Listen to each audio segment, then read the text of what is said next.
Assalamualaikum warahmatullahi wabarakatuh. Salam sejahtera untuk kita semua dan juga untuk Bapak dosen yang saya hormati. Pertama-tama, perkenalkan nama saya Fawaz, saya mahasiswa dari Sekolah Tinggi Pariwisata Satya Surabaya. Dan jurusan yang saya ambil adalah Manajemen Pariwisata D4. Dan di sini saya akan menjelaskan tentang tugas UTS yang diberikan oleh Bapak dosen yang bertema dengan ruang lingkup fungsi dan tujuan manajemen keuangan. Dan subtema yang saya ambil penggunaan ruang lingkup, fungsi, dan tujuan manajemen keuangan terhadap travel agent. Sebelum kita beralih ke materi selanjutnya, alangkah baiknya kita mengenal travel agent terlebih dahulu. Travel agent adalah terjemahan dari suatu istilah dalam bahasa Inggris, yaitu travel agency, yang berarti suatu perusahaan keagenan yang kegiatannya menitik beratkan pada bisnis perjalanan. Dan di setiap travel agent pasti punya studi kasus, tapi kita tidak akan menjelaskan itu terlebih dahulu. Kita akan harus mengenal apa itu ruang lingkup, fungsi, dan tujuan manajemen keuangan. Pertama, ruang lingkup. Ruang lingkup hal-hal yang berdampak langsung dengan sistem manajemen keuangan pada sebuah bisnis, yaitu keputusan investasi, termasuk investasi dalam aset tetap atau disebut penganggaran modal. Investasi dalam aset lancar juga merupakan bagian dan keputusan investasi yang disebut sebagai keputusan modal kerja. Kedua, keputusan keuangan. Hal ini berhubungan dengan peningkatan keuangan dari berbagai sumber daya yang akan tergantung yang pada keputusan tentang jenis sumber, periode biaya pembiayaan dan pengembaliannya. Yang ketiga, keputusan dividen. Manajer keuangan harus mengambil keputusan sehubungan dengan distribusi laba bersih. Dan kedua adalah fungsi manajemen keuangan dalam travel agent, yaitu pertama, perencanaan keuangan dan peramalan. Apa yang disebut itu? Apa yang dimaksud dengan itu? Manajer keuangan bertanggung jawab untuk merencanakan dan memperkirakan kebutuhan keuangan bisnis. Dia perlu memberikan perincian mengenai jumlah uang yang dibutuhkan untuk membeli aset yang berbeda untuk perusahaan.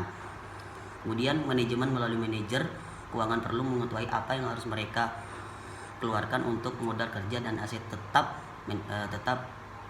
untuk bisnis juga. Tugas penting lain dari manajer keuangan adalah membuat rencana ke depannya untuk dana yang dibutuhkan perusahaan.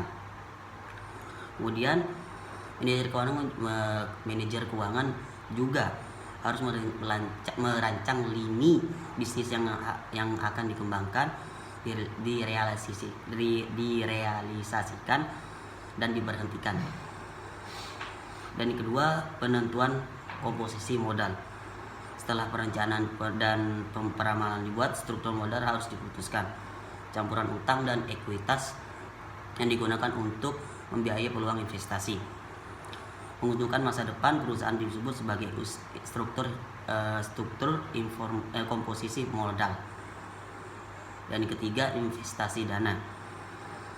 Oleh sebab itu, manajer keuangan harus memastikan bahwa dana yang tersedia untuk bisnis digunakan secara memadai untuk menumbuhkan bisnis. Biaya untuk memperoleh dana dan nilai pengembalian harus selalu dibandingkan dan seimbang.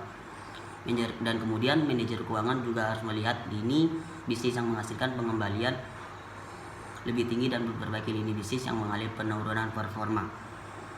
Dan yang keempat, pertahankan likuiditas yang tepat. Kas adalah sumber terbaik untuk menjaga likuiditas. Bisnis mengharuskannya untuk membeli bahan baku, membayar gaji, dan menangani kebutuhan keuangan lainnya dari perusahaan. Namun, manajemen keuangan harus menentukan apakah ada permintaan untuk aset likuid. Dia juga harus mengatur dia harus mengatur aset-aset ini sedemikian rupa sehingga bisnis ini tidak akan mengalami kelangkaan dana. Dan yang kelima, kontrol keuangan. Kontrol keuangan dapat ditafsirkan sebagai analisis hasil aktual perusahaan, didekati dari perspektif yang berbeda pada waktu yang berbeda, dibandingkan dengan tujuan jangka pendek, menengah, dan bahkan jangka panjang dalam rencana bisnis. Dan komponen yang ketiga adalah tujuan manajemen keuangan pada travel agent. Pertama, maksimalisasi keuntungan.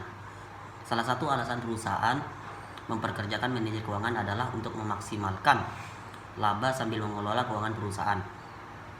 Keuntungan bisa didapat dalam jangka pendek ataupun jangka panjang. Tetapi fokus utamanya adalah bahwa individu atau departemen yang menangani masalah keuangan perusahaan harus memastikan bahwa perusahaan yang bersangkutan menghasilkan laba yang cukup. Dan yang kedua, mobilisasi keuangan yang tepat. Pengumpulan dana untuk menjalankan bisnis juga merupakan bagian dari inti dari sebuah sistem manajemen keuangan yang perlu ditangani manajer dengan tepat. Setelah manajer menyimpulkan estimasi jumlah yang dibutuhkan untuk proses bisnis, jumlah yang diperlukan kemudian dapat diminta dari sumber hukum apapun seperti surat hutang, saham, atau bahkan permintaan pinjaman bank. Tetapi intinya adalah bahwa harus ada keseimbangan yang tepat antara uang yang dimiliki perusahaan dan jumlah yang dipinjam. Dan yang ketiga, kelangsungan hidup perusahaan. Kelangsungan hidup perusahaan sangat penting. Itulah salah satu alasan manajemen dipertimbangkan untuk memperkerjakan manajer keuangan yang tepat sejak awal. Manajer harus membuat keputusan keuangan yang memadai untuk memastikan perusahaan berhasil. Koordinasi yang benar. Harus ada pemahaman dan korporasi yang tepat antara berbagai departemen. Departemen keuangan harus memahami dan setuju dengan departemen lainnya dalam perusahaan agar bisnis berfungsi dengan lancar. Dan yang kelima dan yang terakhir, menurunkan biaya modal. Manajer keuangan juga mencoba yang terbaik untuk mengurangi biaya modal yang merupakan sesuatu yang vital bagi bisnis. Mereka memastikan uang yang dipinjam menarik sedikit suku bunga sehingga perusahaan dapat memaksimalkan keuntungannya. Dari penjelasan yang saya jelaskan tadi, apa pengaruh manajemen keuangan terhadap travel agent? Ya, kita semua tahu salah satu kegunaan dari fungsi dan tujuan bahkan ke ruang lingkup terbentuknya manajemen keuangan dalam travel adalah mengatur alur dari semua kegiatan bisnis yang dijalankan. Dan ini semua memudahkan perusahaan untuk mengetahui kekurangan apa saja yang dialami perusahaan Perusahaan mencegah penggunaan dana modal yang terlalu besar. Dan dari sini kita bisa menyimpulkan bahwa ketiga hal yang tadi saya sebutkan sangat bermanfaat bagi perusahaan. Dengan adanya keputusan, perencanaan, pertahanan, dan penentuan yang baik bisa meningkatkan profit perusahaan karena sebab akibat dan alur perputaran uang perusahaan sudah diketahui asal dan arahnya kemana. Selanjutnya, setelah saya menjelaskan semua tadi, kita akan beralih ke contoh studi kasus yang saya ambil, yaitu dari travel agent Centrino Travel. Dan travel ini menawarkan dan menjual produk jasanya seperti tour package, tiketing, akomodasi, transportasi, dan dokumen perjalanan. Lanjut, tentu saja setiap travel agent tidak berdiri sendiri, namun mereka selalu memiliki hubungan yang baik dengan perusahaan-perusahaan jasa lainnya, dan ketika mereka memiliki hubungan atau membuat kontrak, mereka membutuhkan dana awal untuk membuat kontrak usaha dengan perusahaan lainnya.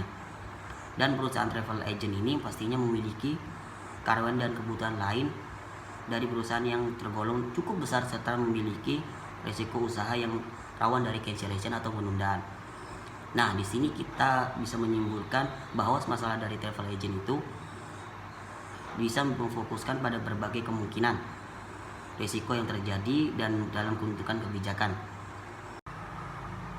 Kita ketahui bahwa dalam travel agent melakukan sistem DP dan persentase refund. Perhitungan budget dari masing-masing produk jasa membutuhkan biaya operasional.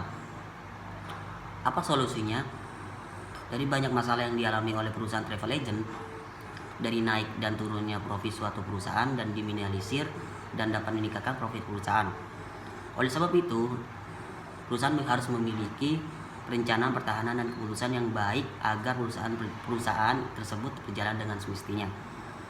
Dan pengaruh besar yang disebabkan oleh dari ketiga komponen ini yaitu mengetahui setiap kegiatan yang ini dijalankannya segala sebab dan akibat, peluang laba rugi atau kerugian bisa diketahui dan dana modal bisa diminimalisir.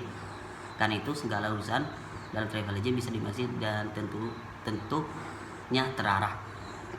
Sekian dan terima kasih. Wassalamualaikum warahmatullahi wabarakatuh.